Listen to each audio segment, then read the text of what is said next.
Hello students, मैं आनंद sir स्वागत करता हूं आप सभी का आपके अपने यूट्यूब चैनल साई-फाई स्टडी में। स्टूडेंट्स, आज की इस वीडियो में हम लोग कक्षा 9 पृष्ठीय क्षेत्रफल और आयतन का प्रश्नावली 13A हल करने वाले हैं। इस वीडियो से पहले स्टूडेंट्स प्रश्न नंबर 10 तक हम लोग पूरा कंप्लीट कर चुके थे। स्टूडेंट्स, अगर पीछे की वीडियो आप नहीं देखे हुए हैं तो नीचे डिस्क्रिप्शन में आपको लिंक मिल जाएगा, वहां से पीछे की वीडियो देख सकते हैं। और स्टूडेंट्स, अगर आप चैनल पे नए हैं और अब तक आपने चैनल को सब्सक्राइब नहीं किया हुआ है तो एक बार चैनल को जरूर सब्सक्राइब करें, क्योंकि यहाँ पे सभी चीजें लगातार आपको चैप्टर वाइज बिल्कुल आसान भाषा में मिल रही हैं। इस वीडियो में हम लोग पूरा 13A कंप्लीट करने वाले हैं। वीडियो को स्टार्ट करते हैं स्टूडेंट्स। प्रश्न नंबर 11 है, एक दीवार 10 मीटर लंबी, 4 डेसीमीटर चौड़ी, 3 मीटर ऊंची बनाने में कितनी ईंटों की आवश्यकता होगी, जबकि एक ईंट की विमाएं 25 सेंटीमीटर गुणे 12 सेंटीमीटर गुणे 8 सेंटीमीटर है। देखिए, जब भी आपको इस प्रकार का प्रश्न पूछता है कि कोई दीवार है, यह उसकी लंबाई चौड़ाई ऊंचाई दी गई है और यह ईंट की लंबाई चौड़ाई ऊंचाई है, जो विमाएं का मतलब कि उसकी लंबाई चौड़ाई ऊंचाई है। तो देखिए, जब आपको जो दीवार दी गई है उसका आयतन निकाल लेंगे। जैसे मान लीजिए कोई भी दीवार है, सपोज यह दीवार है, तो इसकी अगर हमें लंबाई चौड़ाई ऊंचाई पता चल गई है, लंबाई ठीक है, चौड़ाई ऊंचाई, इसमें तीनों भाग हम नहीं दिखा पाएंगे, ठीक है ना। मतलब सिंपल वे में अगर यह आप कहें, चौड़ाई का मतलब कि जो उसकी मोटाई होगी वह उसकी चौड़ाई हो जाएगी, ठीक है। तो अब जब यह पता चल गई और प्रत्येक ईंट, मान लीजिए ईंट की जो भी लेंथ है इस टाइप से, अब प्रत्येक ईंट की लंबाई चौड़ाई ऊंचाई पता चल गई, तो पहले तो हम दीवार का आयतन निकाल लेंगे और फिर ईंट का आयतन निकाल लेंगे और दीवार के आयतन को ईंट के आयतन से डिवाइड कर देंगे तो हमें ईंटों की संख्या प्राप्त हो जाएगी, ठीक है। जैसे यहाँ पे एक ईंट, दो ईंट, ऐसे जो है ईंट लगेंगे इसमें। अब ईंट का आयतन और दीवार का आयतन निकाल कर दीवार के आयतन को ईंट के आयतन से डिवाइड कर देंगे। तो अब देखिए इसको हल कैसे करेंगे। दूसरी चीज, सबसे मेन चीज क्या आपको ध्यान रखना है, आपको ध्यान यह रखना है कि यहाँ पे जो क्वांटिटी दी गई है वो सेंटीमीटर में, यहाँ पे मीटर में है, यहाँ पे डेसीमीटर में। तो सबसे पहले सभी को एक क्वांटिटी में कन्वर्ट करना है। सभी को हम लोग कन्वर्ट कर लेंगे, यहाँ सेंटीमीटर में, तो इन सभी को भी सेंटीमीटर में कन्वर्ट कर लेंगे, ठीक है। तो यहाँ पे लिखेंगे, देखिए ये दीवार के लिए हम लोग लिख रहे हैं, तो यहाँ पे लिख लेते हैं दीवार के लिए, दीवार के लिए लंबाई L बराबर 10 मीटर, यह दिया हुआ है। अब इसको सेंटीमीटर में कन्वर्ट करेंगे तो 10 गुणे, देखिए क्या हो जाएगा, 1 मीटर में 100 सेंटीमीटर, तो 10 मीटर में तो 10 गुणे 100 हो जाएगा, ठीक है, सेंटीमीटर यह हो गया। अब इसकी चौड़ाई कितनी है, चौड़ाई 4 डेसीमीटर, यानी चौड़ाई बी ब्रेड्थ, ठीक है, 4 डेसीमीटर दिया हुआ है, 4 डेसीमीटर। और 1 डेसीमीटर में 10 सेंटीमीटर होता है, ठीक है, 1 डेसीमीटर में 10 सेंटीमीटर, तो 4 डेसीमीटर में तो 4 गुणे 10 सेंटीमीटर हो जाएगा यह, ठीक है। गुणा इसलिए नहीं कर रहे हैं कि लास्ट में हो सकता है आयतन निकालने में बहुत सारी चीजें कट जाएंगी, तो गुणा करने की जरूरत नहीं है। ऊंचाई कितनी दी हुई है, हाइट ऊंचाई 3 मीटर, ठीक है, तो 3 मीटर ऊंचाई दी हुई है। इसको भी सेंटीमीटर में कन्वर्ट कर लेंगे, 1 मीटर में 100 सेंटीमीटर, तो 3 गुणे 100 सेंटीमीटर, ठीक है स्टूडेंट्स। उम्मीद करते हैं कि यहां तक आप अच्छी तरह समझ गए होंगे। अब देखिए हम लोग निकालेंगे एक दीवार का आयतन, यहां पर लिखेंगे एक दीवार का आयतन, एक दीवार का आयतन। अब देखिए दीवार का आयतन क्या होगा, लंबाई गुणे चौड़ाई गुणे ऊंचाई, सभी का मान रख देते हैं, तो यह क्या हो गया आपका 10 गुणे 100 गुणे, यहां पे बी का मान क्या है 4 गुणे 10, एच का मान क्या है 3 गुणे 100, ठीक है। अभी हम लोग गुणा नहीं करेंगे क्योंकि हमें अभी डिवाइड भी करना है। यह किस में आ जाएगा? अब यह घन सेंटीमीटर में, यानी सेंटीमीटर का क्यू, यह क्या हो जाएगा? सेंटीमीटर का क्यू, या इसी को घन सेंटीमीटर कहते हैं। अब ईंट की बात करते हैं, तो यहां पर लिख लेंगे ईंट के लिए, ईंट के लिए। अब देखिए, जब ईंट के लिए तो यह विमाओं का मतलब कि लंबाई चौड़ाई और ऊंचाई है उसकी। यहां पे हमें कन्वर्ट नहीं करना है, तो सीधा हम ईंट का आयतन निकाल लें, एक ईंट का आयतन निकाल लेंगे। तो यहां पे लिखेंगे ईंट के लिए, यहां पे ईंट के लिए आयतन, यानी ईंट का आयतन, एक ईंट का आयतन हम लोग निकाल लेते हैं। तो यहां भी क्या हो जाएगा? लंबाई गुणे चौड़ाई गुणे ऊंचाई, यानी 25 गुणे 10 गुणे 8। यह भी किस में हो जाएगा? घन सेंटीमीटर में। ठीक है। अब हमें निकालना क्या, प्रश्न में क्या पूछा हुआ है कि प्रश्न में आपसे यह पूछा हुआ है कि कितनी ईंटों की आवश्यकता होगी। ठीक है। तो यहां पे लिखेंगे कुल ईंटों की संख्या, कुल ईंटों की संख्या बराबर कुल ईंटों की संख्या बराबर, यहां पे क्या करेंगे? दीवार का आयतन और बटे में एक ईंट का आयतन। ठीक है। तो दीवार का आयतन यहां पे हमने लिखा हुआ है, इसको यहां पे लिखते हैं 10 गुणे 100। यहां पे क्या है? 4 गुणे 10। यहां पे क्या है? 3 गुणे 100, और बटे में एक ईंट का आयतन क्या है? 25 गुणे 10 गुणे 8, 25 गुणे 10 गुणे 8। ठीक है। उम्मीद करते हैं स्टूडेंट्स कि यहां तक बिल्कुल अच्छी तरह आपको समझ में आ गया होगा। अब इसको हल कर लेंगे हम लोग। तो देखिए क्या हो जाएगा, यहां से देखिए 25 से इसको कट कर दिए, 25 चौके 100, 4 हो गया। ठीक है। 4 से इसको कट कर दिए, 4 दूनी 8 हो गया, 2 हो गया।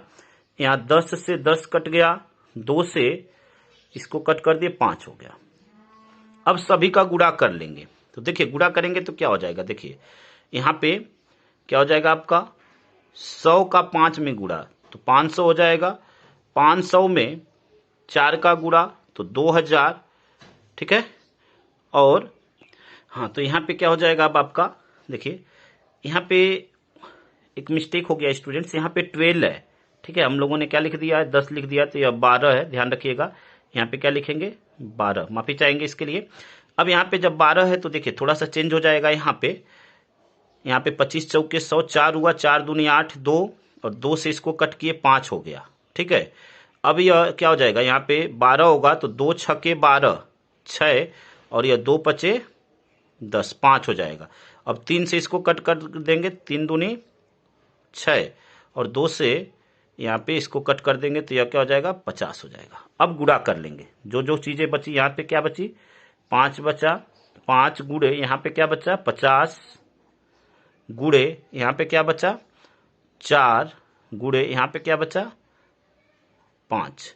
ठीक है। सभी का गुणा कर लेंगे। तो देखिए गुणा करेंगे तो क्या हो जाएगा? यहाँ पे देखिए 5 चौके 20। ठीक है। और 20 में 50 का गुणा करेंगे तो 1000, और 1000 में 5 का गुणा करेंगे तो 5000, और यह क्या हो जाएगा? 5000 ईंटें। यही स्टूडेंट्स आपका आंसर हो जाएगा। ठीक है। यहां पे लिख देते हैं कुल ईंटों की संख्या बराबर कुल ईंटों की संख्या बराबर 5000, और यही स्टूडेंट्स आपका आंसर हो जाएगा, 5000 ईंटें। ठीक है। उम्मीद करते हैं कि यहां तक बिल्कुल आपको अच्छी तरह समझ में आ गया होगा स्टूडेंट्स। अगले प्रश्न को हल करते हैं। अगला प्रश्न आपका प्रश्न नंबर 12 है। एक घनाकार हाल की लंबाई 12 मीटर है। हाल में कितने विद्यार्थी रह सकते हैं जबकि प्रत्येक विद्यार्थी को 2 घन मीटर स्थान की आवश्यकता होती है? हाल का संपूर्ण पृष्ठ भी ज्ञात कीजिए। ठीक है। तो यहाँ पे देखिए हाल की लंबाई दिया हुआ है और हाल जो है घनाकार है, यानी घन के आकार का है। तो लंबाई दिया हुआ है, तो सबसे पहले देखिए जब आपसे यह पूछे कि उस जगह में कितने विद्यार्थी बैठेंगे, तो सबसे पहले आपको घन का आयतन निकालना है, क्योंकि आयतन क्या होता है कि कोई वस्तु जितना स्थान घेरती है उसे उस वस्तु का आयतन कहते हैं। तो हमें यहाँ पे लंबाई का मतलब कि घन की साइड दिया हुआ है और एक विद्यार्थी, जबकि प्रत्येक विद्यार्थी को 2 घन मीटर स्थान की आवश्यकता होती है। तो यह तो आयतन दिया हुआ है, यहाँ से इसकी सहायता से उस घनाकार हाल का आयतन निकाल लेंगे और उसके बाद क्या करेंगे, घनाकार हाल के आयतन को प्रत्येक विद्यार्थी के आयतन से डिवाइड कर देंगे, तो हमें विद्यार्थियों की संख्या प्राप्त हो जाएगी। तो यहाँ पे लिखेंगे, देखिए हाल की लंबाई, यहाँ पे लिखेंगे घनाकार हाल की लंबाई, हाल की लंबाई, घनाकार हाल की लंबाई L बराबर 12 मीटर। ठीक है, अब इसका आयतन निकाल लेंगे हम लोग। तो देखिए घनाकार हाल का आयतन बराबर घनाकार हाल का आयतन बराबर क्या होता है, भुजा का क्यू, यानी भुजा यहाँ पे क्या है 12 है, तो 12 का क्यू यानी 12 का 3 बार गुणा 12 गुणे 12 गुणे 12। गुणा अभी हम लोग नहीं करेंगे क्योंकि लास्ट में कुछ टर्म कटेंगे, इसलिए गुणा करने की जरूरत अभी नहीं है। यह क्या हो जाएगा, मीटर का क्यू। ठीक है, मीटर, घन मीटर या मीटर का क्यू। ठीक है स्टूडेंट्स, अब देखिए प्रत्येक विद्यार्थी को कितनी जरूरत पड़ती है, 2 घन मीटर स्थान। तो प्रत्येक विद्यार्थी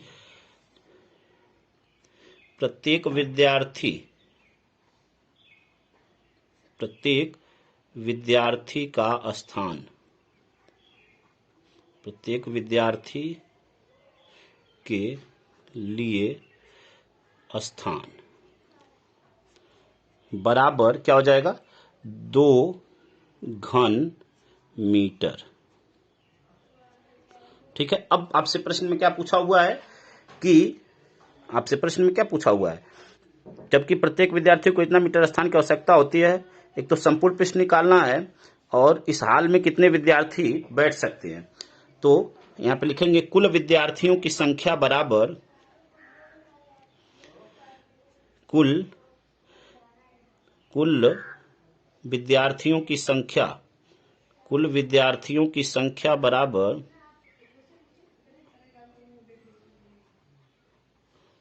कुल विद्यार्थियों की संख्या बराबर क्या हो जाएगा, 12 गुणे 12 और गुणे 12 और बटे में 2। ठीक है, कट कर देंगे, देखिए 2 छके 12। अब यह क्या हो जाएगा, 6 गुणे 12 का 12 में गुणा तो 144। 144 में 6 का गुणा हो जाएगा, तो 6 चौके 24 के 4, 2 हासिल, 6 चौके 24, 2 26, 2 हासिल, 6 कम 6 2 8। 864 विद्यार्थी उस हॉल में क्या हो सकते हैं, बैठ सकते हैं। ठीक है, देखिए आपके बुक में जो आंसर आया हुआ है स्टूडेंट्स, वह 675 आया हुआ है। ठीक है, लेकिन आपका आंसर गलत वहां पे दिया हुआ है। 675 तब आएगा जब यह घन की संख्या 2.56 कहीं कहीं पे लिया हुआ है। ठीक है, लेकिन आपके बुक में 2 दिया हुआ है, तो 2 के हिसाब से आपका आंसर यही आएगा, आपको कंफ्यूज नहीं होना है।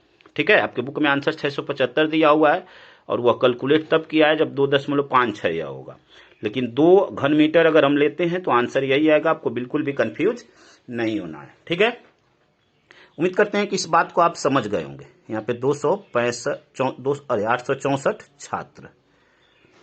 ठीक है, अब देखिए यहाँ पे अब क्या पूछा हुआ है, संपूर्ण पृष्ठ पूछा हुआ है, तो संपूर्ण पृष्ठ का फार्मूला लगा देंगे। तो यहाँ पे लिखेंगे संपूर्ण पृष्ठ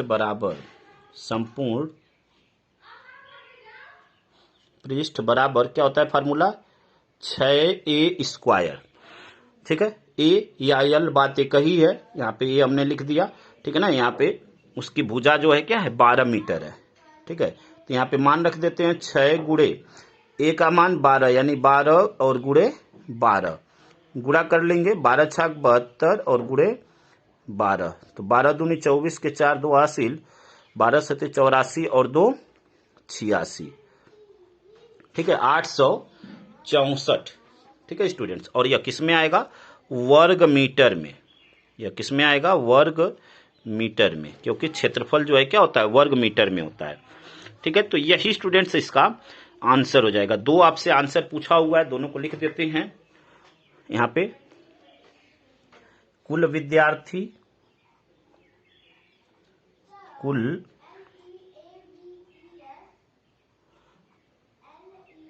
विद्यार्थी बराबर 864 और संपूर्ण पृष्ठ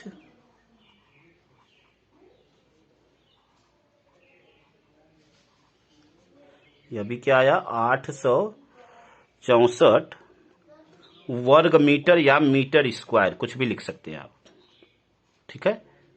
यहाँ पे वर्ग मीटर, यहाँ पे मीटर स्क्वायर, बात एक ही है, ठीक है। उम्मीद करते हैं स्टूडेंट्स कि यहाँ तक बिल्कुल अच्छी तरह आप समझ गए होंगे। अगले प्रश्न को हल करते हैं स्टूडेंट्स। अगला प्रश्न आपका प्रश्न नंबर 13 है। यदि एक आयताकार 60 मीटर लंबे और 5 मीटर चौड़े मैदान में 5 सेंटीमीटर पानी वर्षा हो तो मैदान पर कुल कितने लीटर पानी गिरा। देखिए, मैदान पे कुल कितने लीटर पानी गिरा, यानी उसके आयतन के बराबर ही उस मैदान में पानी गिरेगा, ठीक है। अब यहाँ पे देखिए, आपका प्रश्न गलत कैसे करवाएगा, यह दो क्वांटिटी आपसे मीटर में और यह सेंटीमीटर में, अगर कोई विद्यार्थी इसको चेंज नहीं करेगा तो आपका आंसर क्या हो जाएगा स्टूडेंट्स, गलत हो जाएगा। इसलिए सबसे पहले आपको ध्यान देना है कि जितने भी क्वांटिटी है वह सभी एक मात्रक में होना चाहिए, और जब एक मात्रक में होगा उसके बाद आपको इसका आयतन निकाल लेना है, और जो आयतन आएगा उसको लीटर में कन्वर्ट कर देना है। बस इतना ही काम आपको करना है। तो देखिए यहाँ पे, देखिए क्या आपको लंबाई दिया हुआ है, तो यहाँ पे लिखेंगे, यहाँ पे लंबाई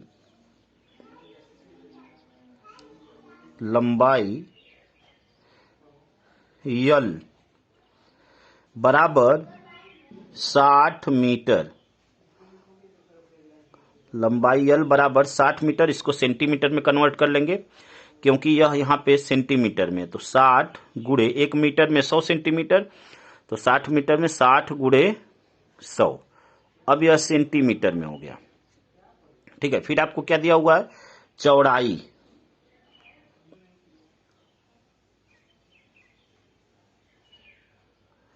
चौड़ाई यानी बी का मान दिया हुआ है, कितना दिया हुआ है, 5 मीटर, तो यहां से इसको भी सेंटीमीटर में कन्वर्ट कर लेंगे, तो यह क्या हो जाएगा, 5 × 100 सेंटीमीटर। यह मैदान में 5 सेंटीमीटर पानी वर्षा हो, यानी यह ऊंचाई दिया हुआ है, ठीक है। यह क्या दिया हुआ है, ऊंचाई, और इसको यच से प्रदर्शित करते हैं, तो ऊंचाई बराबर 5 सेंटीमीटर। इसको कन्वर्ट करने की जरूरत नहीं है क्योंकि यह सेंटीमीटर में पहले से ही है, ठीक है। अब देखिए आपसे क्या पूछ रहा है, कुल पूछा हुआ है, तो मैदान पर कुल कितने लीटर पानी गिरा। सबसे पहले तो आयतन निकालेंगे, ठीक है ना। तो यहां पर लिखेंगे, आयताकार मैदान का आयतन, आयताकार मैदान का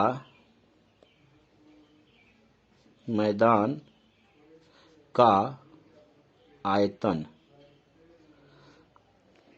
यहां से क्या कर देंगे, लंबाई गुणे चौड़ाई गुणे ऊंचाई, तो यहां पे मान रख देते हैं। देखिए क्या हो जाएगा, यहां से पहले लंबाई चौड़ाई आपका फार्मूला होता है, ऊंचाई सभी का मान रख देते हैं। लंबाई का मान क्या है, 60 गुणे 100, चौड़ाई का मान 5 गुणे 100 और ऊंचाई का मान 5। अब सभी का गुणा कर देंगे स्टूडेंट, तो देखिए क्या हो जाएगा, 60 में 100 का गुणा होगा तो 6000 हो जाएगा, ठीक है। यहाँ पे देखिए क्या हो जाएगा, यह 6000 में 5 का गुणा होगा तो 6 × 5 = 30, 30,000 हो जाएगा। और यहाँ पे 100 का 5 में होगा तो यह 500 हो जाएगा। ठीक है, अब देखिए यह 500 हो गया। अब इन दोनों का गुणा कर लेते हैं। 5 का 3 में गुणा, 5 3 आए 15। जीरो कितने हो जाएंगे देखिए, 1 2 3 4, 4 जीरो यहाँ पे, 2 जीरो यहाँ पे। यह तो आपका आया घन सेंटीमीटर में, घन सेंटीमीटर में। ठीक है, और देखिए आपसे पूछा हुआ है तो मैदान पर कुल कितने लीटर पानी गिरा, यानी लीटर में आपसे आंसर पूछ रहा है। तो देखिए स्टूडेंट्स, 1 लीटर में आपका फार्मूला होता है, 1 लीटर में, यहाँ पे लिख भी देता हूं, इसको लिखने की वैसे जरूरत नहीं है, फिर भी आपके लिए लिख देता हूं। 1 लीटर में 1000 घन सेंटीमीटर होता है, यह फार्मूला होता है। 1 लीटर में 1000 घन सेंटीमीटर। अब कहें कि 1 घन सेंटीमीटर में कितना लीटर होगा, तो वह होगा 1/1000 हो जाएगा। 1/1000 हो जाएगा। 1 घन सेंटीमीटर में कितना लीटर, तो 1/1000 लीटर। ठीक है, यह फार्मूला हो जाएगा आपका 1 घन सेंटीमीटर में। तो अब इसको लीटर में कन्वर्ट, घन सेंटीमीटर से लीटर में कन्वर्ट करने के लिए हम क्या करेंगे, 1000 से इसको भाग दे देंगे। तो यहाँ पे लिखेंगे मैदान में, यहाँ पे बोला हुआ ना कि मैदान पर कुल कितने लीटर पानी गिरा, यहाँ पे लिखेंगे मैदान में गिरने वाला पानी, गिरने वाले पानी की मात्रा, पानी की मात्रा बराबर, अब इसको कन्वर्ट कर देंगे घन सेंटीमीटर से लीटर में। तो यह क्या हो जाएगा, यहाँ पे देखिए 1 2 3 4 5 6, और इसको क्या कर देंगे, 1/1000 से गुणा, 1 का गुणा करेंगे यही आएगा, बटे में 1000। अब यह किस में कन्वर्ट हो गया, यह लीटर में कन्वर्ट हो गया स्टूडेंट्स। यह किस में हो गया, लीटर में।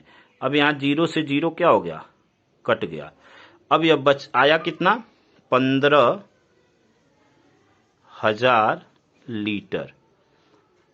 और यही स्टूडेंट्स आपका आंसर हो जाएगा। ठीक है, उम्मीद करते हैं कि यहां तक बिल्कुल आप अच्छी तरह समझ गए होंगे। स्टूडेंट्स, अगर वीडियो आपको अच्छा लग रहा है तो वीडियो को लाइक करिए, कमेंट करिए और अपने दोस्तों तक जरूर शेयर करिए। ठीक है, वीडियो को अपने दोस्तों तक जरूर शेयर किया करें, ताकि आपके दोस्तों की भी हेल्प हो सके और चैनल की भी हेल्प हो सके, और चैनल को सब्सक्राइब करना ना भूलें। अगले प्रश्न को देखते हैं स्टूडेंट्स, और यह इस प्रश्नावली का अंतिम प्रश्न, प्रश्न नंबर 14। एक घन का आयतन 8 डेसीमीटर क्यूब है, घन के विकर्ण की माप सेंटीमीटर में ज्ञात कीजिए। तो देखिए यहाँ पे आपको दिया हुआ है डेसीमीटर में, और आंसर किस में पूछ रहा है, सेंटीमीटर में। तो पहले तो घन का आयतन दिया हुआ है, तो यहां से इसका क्या निकाल लेंगे हम लोग, घन के आयतन से उसकी भुजा को निकाल लेंगे। तो यहां पे लिखेंगे घन का आयतन बराबर, घन का आयतन बराबर 8 डेसीमीटर, 8 डेसीमीटर का क्यूब। ठीक है, अब देखिए घन का विकर्ण, उसका फार्मूला लगा देंगे। पहले तो यहां से घन के आयतन से इसकी भुजा निकाल लेंगे। तो घन के आयतन का फार्मूला क्या होता है, भुजा का क्यूब, यानी भुजा अगर उसकी घन की a है तो a का क्यूब बराबर 8।